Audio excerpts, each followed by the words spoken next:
हम लोगों ने स्टार्टिंग की 2 लाइंस या बोले तो हेडर फाइल्स को अच्छे से पढ़ लिया है। अब हम पढ़ेंगे 3rd लाइन हमारे प्रोग्राम की, जो है void main with parenthesis। तो यहाँ से स्टार्टिंग होती है हमारे मेन फंक्शन की। मेन फंक्शन जिसे हम पूरे प्रोग्राम का एकमात्र ऐसा फंक्शन जो कि प्रोग्रामर डिफाइंड होता है। तो अभी हम पढ़ने वाले हैं अबाउट void main।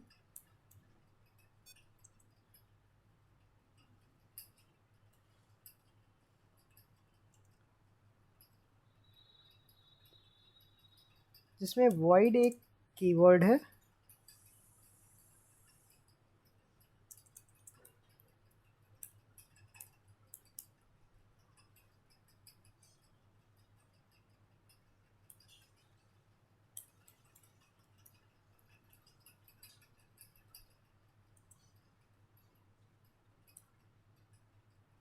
और सी लैंग्वेज में जितने भी कीवर्ड हैं आपको प्रोग्राम के अंदर वाइट कलर में टर्बो आईडी में देखने को मिलेंगे, in white colour.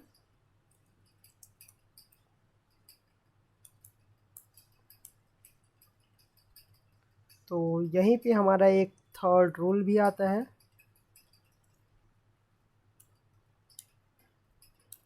Third rule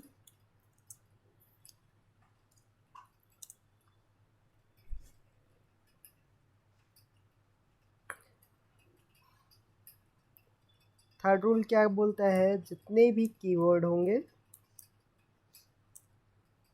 वो सभी हमें वाइट कलर में देखने को मिलेंगे।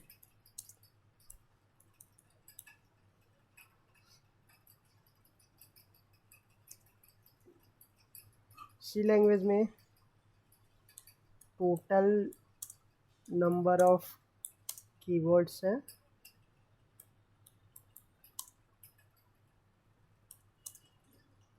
32।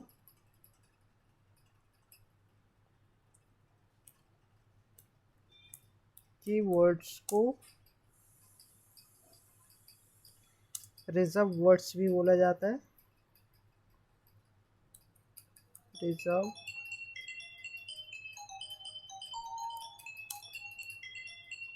वर्ड्स।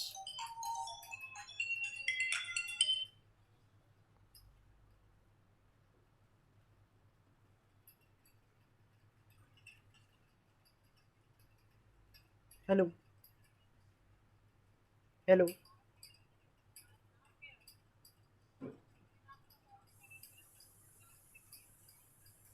जी बताइए। मैम अभी तो नहीं है, बिकॉज़ अभी सफिशिएंट स्टाफ वर्क कर रहा है और भी लोगों को यहाँ से कहीं और भी भेजा जा रहा है। तो अभी ब्रांच में अभी तो स्पेस नहीं है ऐसा कुछ। जी हाँ। जी जी। यस यस, मुझे याद है, बट अभी सफिशिएंट स्टाफ वर्क कर रहा है। जी मैम अभी तो कुछ नहीं बोल सकते, क्योंकि अभी तो कंडीशन जैसी कुछ है लॉकडाउन की, तो आपके सामने है, कुछ पता नहीं है कि कब तक क्या ओपन हो रहा है ना। अपन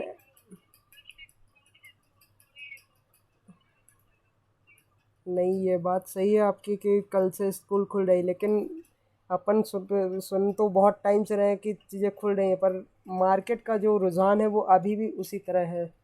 अभी कोई चेंजेस नहीं आ रहे। ऑफिशियल काम स्टार्ट हो रहा है, लेकिन अभी भी कुछ उस तरह से खुल नहीं पा रहा।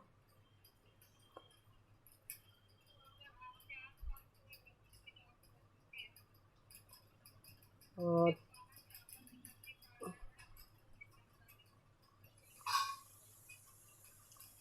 ठीक है मैम, जैसा भी होता है हम आपको इन्फॉर्म करते हैं, अगर कहीं और भी हमारी नज़र में आपको ये काम ऐसा आता है।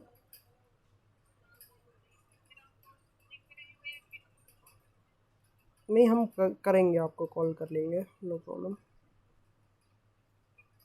चलिए। ओके।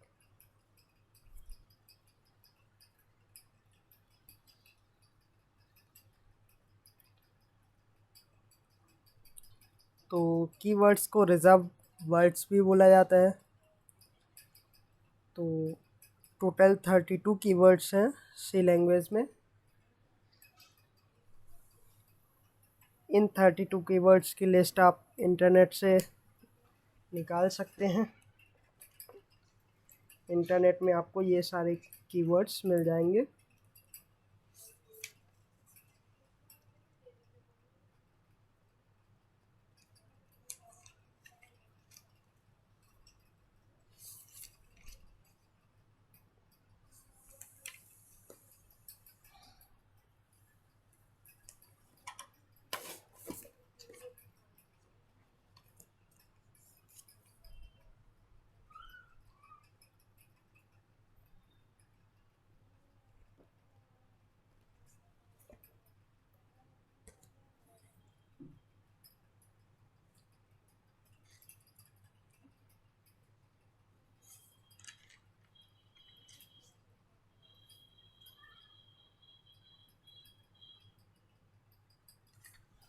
तो चलिए अब ये भी पढ़ ही लेते हैं कि 32 कीवर्ड्स कौन कौन से हैं।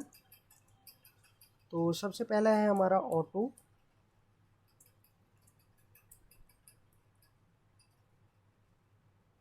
उसके बाद है हमारा सेकंड कीवर्ड ब्रेक।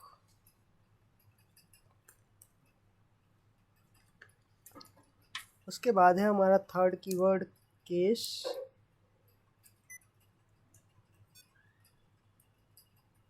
देन हमारा फोर्थ कीवर्ड है care.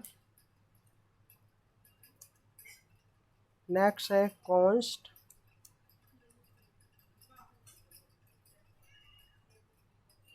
Next continue.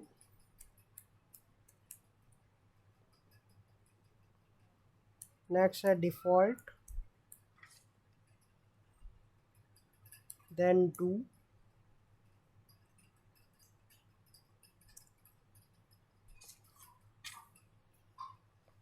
Double.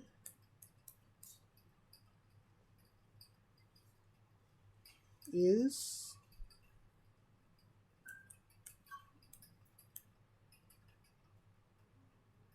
Next है इनम। देन है extern.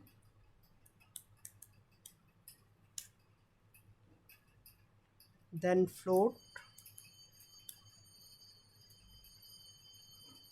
Then for. Then go to. Then if. Then int।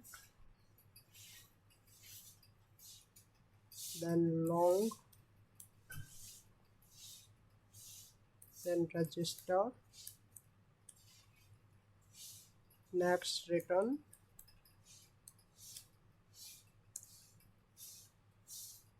short। signed।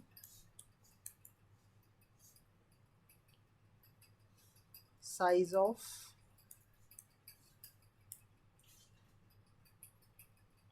static।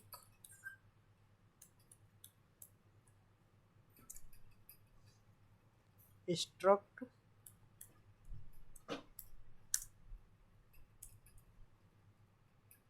switch।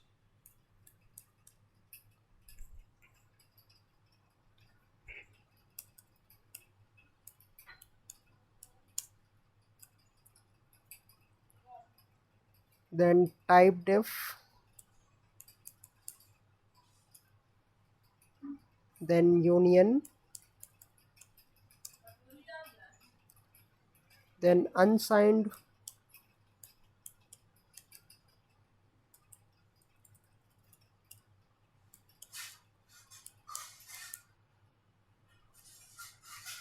then void। then volatile।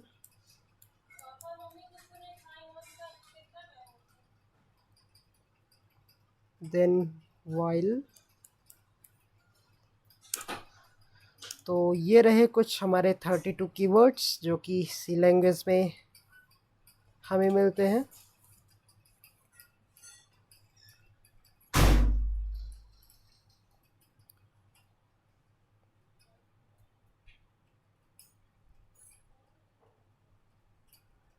तो हम बात कर रहे थे मेन की, जो हमारी प्रोग्राम की थर्ड लाइन थी। तो उसमें सबसे पहला एक वर्ड मिलता है वॉइड। वॉइड क्या है? वॉइड एक रिटर्न टाइप है। Return type of the main function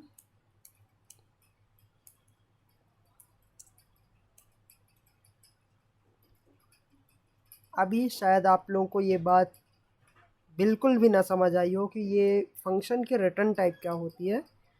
तो हम इस फंक्शन की रिटर्न टाइप पढ़ेंगे थोड़ा सा आगे। तब तक आप लोग इस बात को इग्नोर करेंगे। आप लोग इस बात को मान के चलेंगे कि हाँ, हमें ऐसा ही लिखना है प्रोग्रामिंग करते वक्त। वॉइड 3 टाइप के होते हैं, अभी केवल ये जान लीजिए।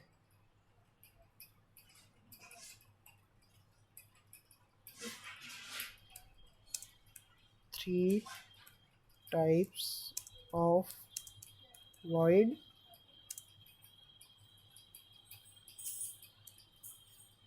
कौन कौन से 3 टाइप्स होते हैं? नंबर फर्स्ट है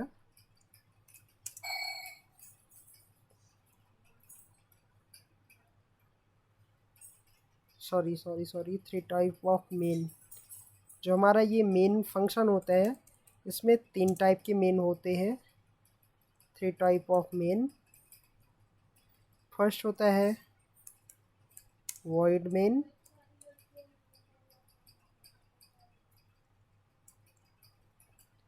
सेकंड टाइप होता है इंट मेन।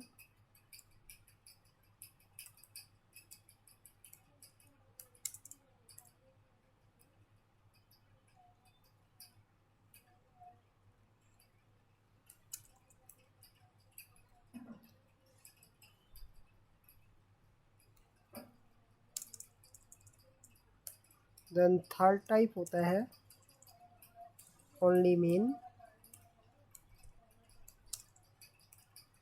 तो हम इनका यूज़ पढ़ेंगे आगे, कैसे कब हमें वॉइड मेन लिखना है, कब हमें इंट मेन लिखना है और कब हमें मेन लिखना है। तो अभी फ़िलहाल हम लोग ये टर्बो कंपाइलर में है, टर्बो C++ 3.0 में। तो अभी हम लिखेंगे वॉइड मेन।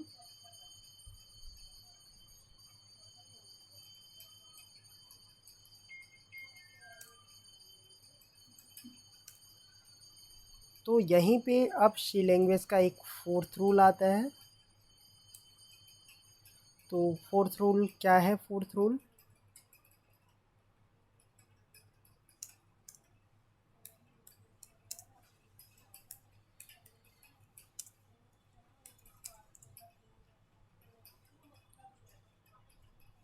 यदि किसी भी वर्ड के आगे अगर पैरेंथेसिस लगा हुआ है तो वह फंक्शन होगा। आप लोग ध्यान से मेरी बात सुनेंगे। अगर किसी भी वर्ड के आगे, लाइक जैसे यहाँ मेन लिखा हुआ है, मेन के आगे पैरेंथेसिस है, तो हम ये समझ जाएंगे कि ये फंक्शन होगा।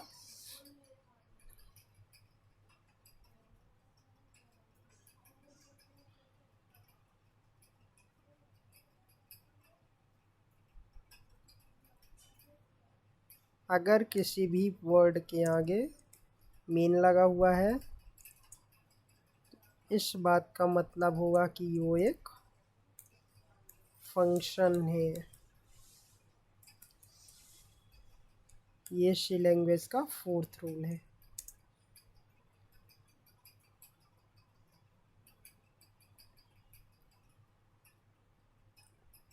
जैसे हम लोग देखते हैं एग्जाम्पल printf और उसके बाद डबल कोट, फिर कुछ प्रोग्रामिंग वर्ड या कोई मैसेज, फिर पैरेंथेसिस। तो ये एक फंक्शन है। CLR SCR ये एक फंक्शन है। ScanF आप लोग काफ़ी सुने होंगे, ये एक फंक्शन है।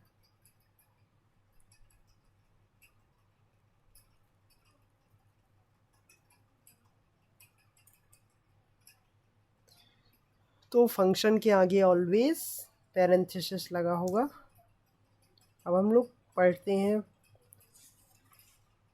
प्रोग्राम क्या है, प्रोग्रामिंग या प्रोग्राम की definition. Program in C language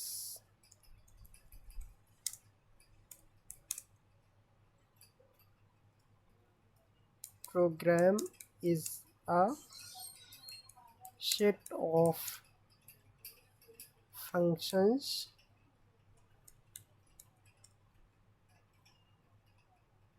and function is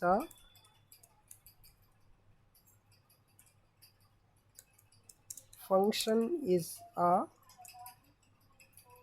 set of instructions।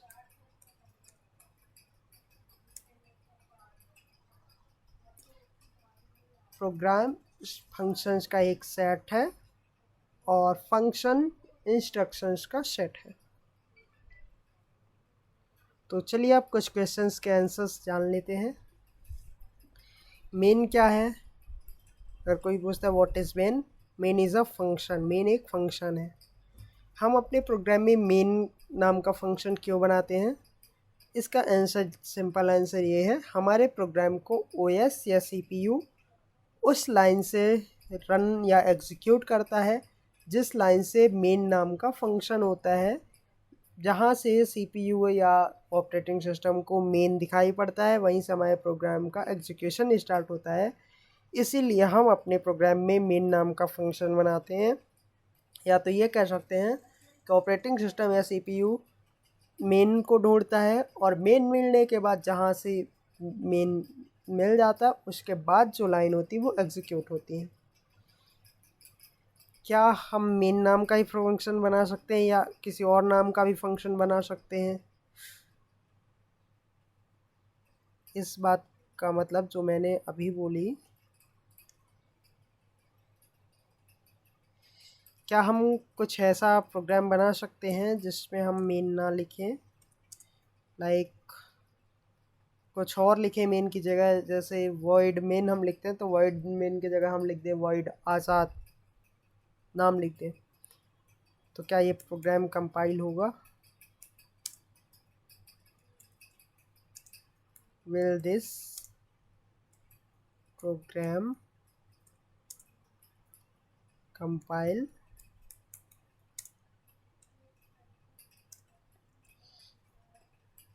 Hash include stdio.h, hash include conio.h,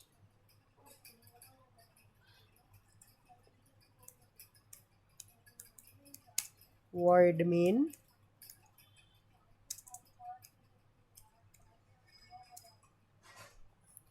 then curly braces, then हम लिखते हैं पहला फंक्शन, सॉरी मेन नहीं बनाना, यहाँ हमें लिखना है void आज़ाद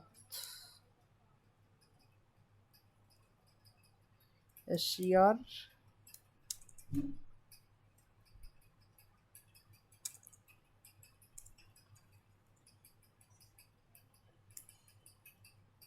printf hello user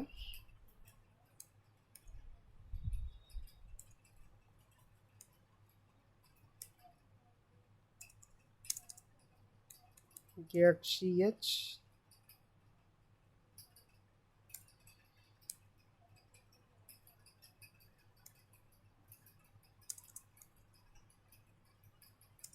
करली ब्रेसेस क्लोज। क्या ये प्रोग्राम रन होगा, कंपाइल एंड रन होगा? तो एक का जवाब है हाँ और एक का जवाब है ना। तो इसका रिप्लाई है yes, the above code will definitely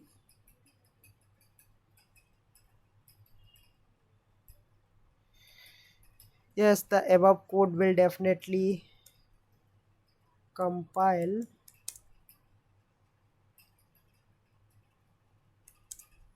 but it will not run।